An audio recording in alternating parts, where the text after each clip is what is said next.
أكبر الله.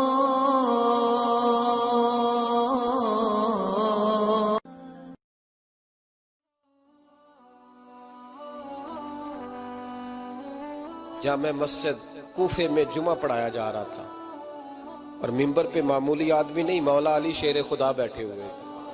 خطبہ جمعہ ہو رہا تھا تو جناب علی المرتضیٰ نے جمعہ روک کے فرمایا، بتاؤ بھائی مسلمانوں سب سے بہادر کون ہے؟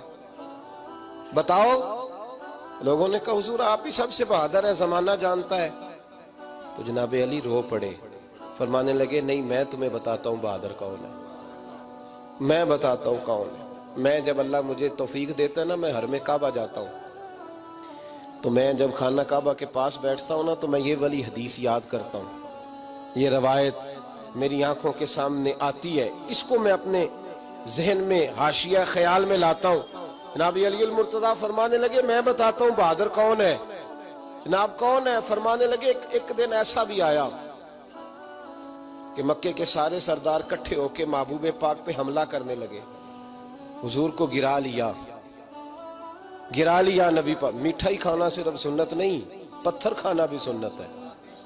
صرف حلوہ کھانا سنت نہیں، پتھر کھانا بھی اس سنت کو بھی ادا کرنا. کہتے ہیں تھوڑے سے میٹھے چاول بھی کھا لو، کھانے کے ساتھ سنت ہے. میں نے کہا بھائی کبھی کبھی پتھر کھانا بھی سنت ہے، اس پر بھی توجہ کریں، اس کا بھی تھوڑا خیال فرمائیں. کہتے ہیں حضرت علی کے کفار مکہ نے نبی پاک صلی اللہ علیہ وسلم کو گرا لیا اور معاذ اللہ تشدد کرنے لگے.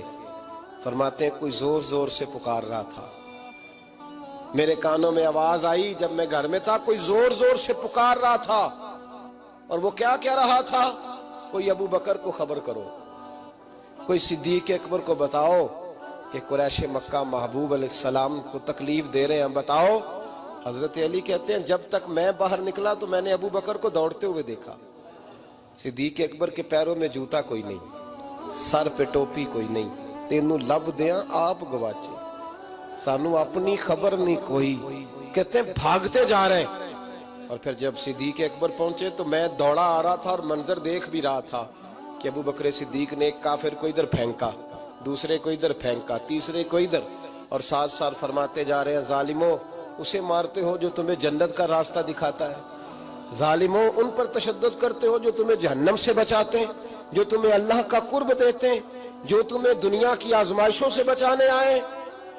کہتے ہیں جب جناب صدیق اکبر نے دیکھا کہ پیچھے نہیں ہٹ رہے، بڑا مشکل کام نہیں کسی کے حصے کی مار کھانا، دین کا نام لے کے اپنا قد اونچا کرنا بڑا آسان ہے، لیکن 4 اینٹیں اٹھا کے کسی مسجد میں لگانی پڑ جائیں تو لوگوں کی شان میں کمی آتی ہے معاذ اللہ.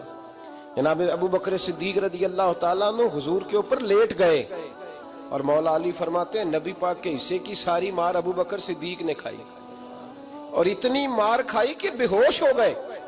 ان کے قبیلے کے لوگ آئے، اٹھایا، اور قبیلے کے ایک شخص نے کہا قریش مکہ یاد رکھنا اگر ابو بکر کو کچھ ہوا تو تمہیں بدلہ دینا پڑے گا. لے گئے. ان کی اماں کہتی ہیں ساری رات میں اپنے بیٹے کے زخم دھوتی رہی اور میں روتی رہی، ساری رات میں پٹیاں کرتی رہی اور میں پریشان رہی. برادری ساری کٹھی تھی کہ ابو بکر کو ہوش آئے اور وہ بتائیں کون کون شامل تھا تو ہم بدلے کی کوشش کریں. والدہ کہتی ہیں میرے دل میں خیال تھا کہ ابو بکر تو جب بھی اٹھے گا پہلا نام محمد عربی کا لے گا صلی اللہ علیہ وسلم، تو یہ تو ناراض ہو جائیں گے. کہتی خیال تھا کہ تھوڑی دیر کے لیے اپنے محبوب کا نام کبھی معاذ اللہ نہ لیں، برادری کٹھی ہے، میرے دل میں خیال تھا. لیکن کہتے ہیں وہی ہوا. حضرت سیدنا ابو بکر صدیق کی آنکھ کھلی، کہا حضور کا پتہ بتاؤ. اماں کہتی ہیں میں نے کان میں کہا ابو بکر ذرا ٹھہر جا، برادری ساری کٹھی ہے، تو حضور کا نام لے گا تو چلے جائیں گے. تو کہتے ہیں ابو بکر اٹھ کے بیٹھ گئے. کہنے لگے جس نے بیٹھنے